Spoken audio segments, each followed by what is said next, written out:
নমস্কার, কেমন আছেন আপনারা সকলে? আশা করি আপনারা সকলে ভালো আছেন, সুস্থ আছেন। আমি বর্ষা দে দোলই হায়দ্রাবাদ ব্লগে সবাইকে স্বাগত জানাই। ছোটদের অনেক অনেক ভালোবাসা, বড়দের প্রণাম জানিয়ে আজকের ব্লগটা আমি স্টার্ট করছি। জানেন তো, জীবনটা বড়ই অদ্ভুত।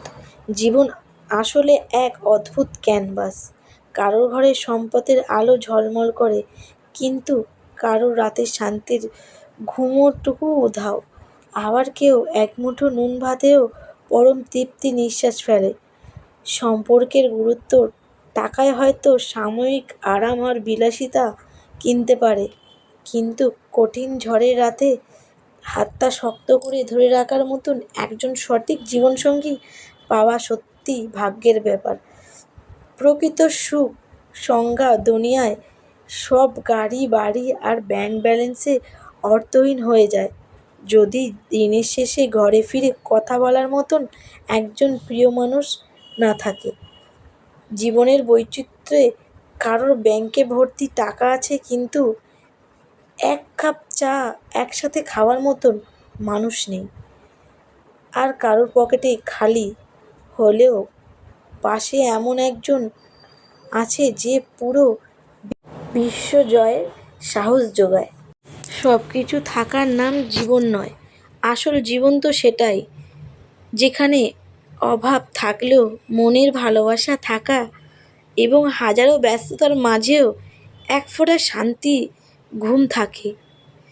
একটি সুন্দর মুখ হয়তো কয়েকদিনের জন্য চোখ জোড়ায়, কিন্তু একটি সুন্দর ও বোঝাপড়া সম্পন্ন মনের জীবনসঙ্গী পুরোটা জীবন শান্তিতে ভরিয়ে দেয়।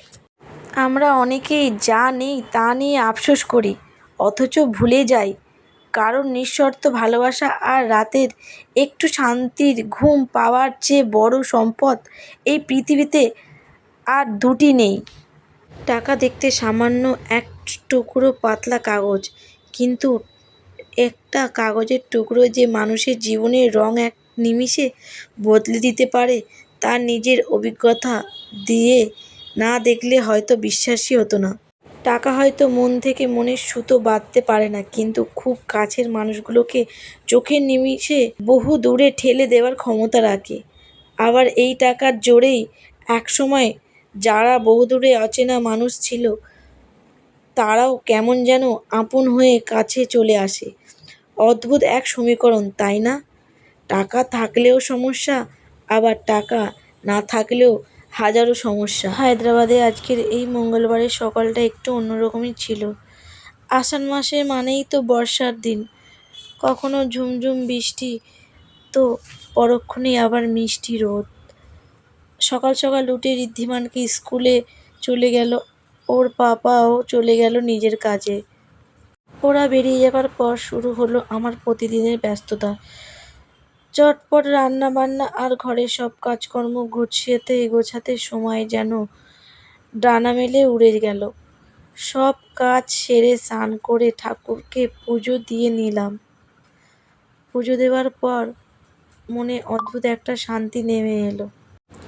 সময় তো আর কারোর জন্যে থেমে থাকে না।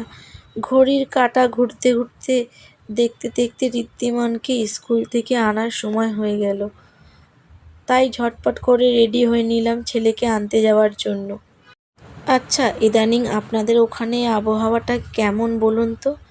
আমাদের এখানে আবহাওয়াটা কিন্তু বেশ খামখেয়ালি হয়ে উঠেছে। এই দেখুন না, এখন ঘড়িতে 12টা বাজে, বাইরে একদম কটকটে তীব্র রোদ। কিন্তু মজার ব্যাপার কি জানেন? ঠিক গতকাল সন্ধ্যার পর থেকে কি ঝমঝমিয়ে বৃষ্টি শুরু হয়েছিল। সারা রাত ধরে বৃষ্টি চলল। সকালবেলাটা আবহাওয়া একদম নিঝুম শান্ত, আর এখন দুপুর হতে না হতেই সেই প্রখর রোদ। এখন এত রোদের মধ্যে বেড়াতে হচ্ছে, এটাই কারণ ঋদ্ধিমানকে স্কুল থেকে আনতে যাবার। তবে যে আবহাওয়ার সঙ্গে ছাতা না রেখে উপায় নেই। কখন রোদ আর কখন যে বৃষ্টি নামবে বলা তো যায় না। ছাতা মাথায় দিয়ে চললাম ঋদ্ধিমানকে স্কুল বাড়িতে নিয়ে আসার জন্য। স্কুল থেকে হেঁটে গল্প করতে করতে বাড়ি পৌঁছাতে ঠিক 1টা বেজে গেল। বাড়িতে পৌঁছে ঋদ্ধিমান কিন্তু বেশ পাকা ছেলের মতো কাজ করলো। প্রথমে বাইরে নিজের জুতোটা সুন্দর করে খুললো, তারপর আমার হাত থেকে চাবিটা চেয়ে নিয়ে নিজেই দরজার তালাটা খুললো। তালা খুলে ঘরে ঢুকে একটা স্বস্তির নিঃশ্বাস ফেললো, যেন কত বড় দায়িত্ব পার করলো। তারপর লক্ষ্মী ছেলের মতন হাত মুখ ধুয়ে নিজের স্কুলের পোশাকটা বদলে ঘরে পোশাক পরে নিল। আজকের ব্লগটা আপনাদের কেমন লাগলো অবশ্যই কমেন্ট করে জানাবেন। ভালো লাগলে লাইক আর শেয়ার করতে ভুলবেন না। সবাই খুব ভালো থাকবেন, সাবধানে থাকবেন।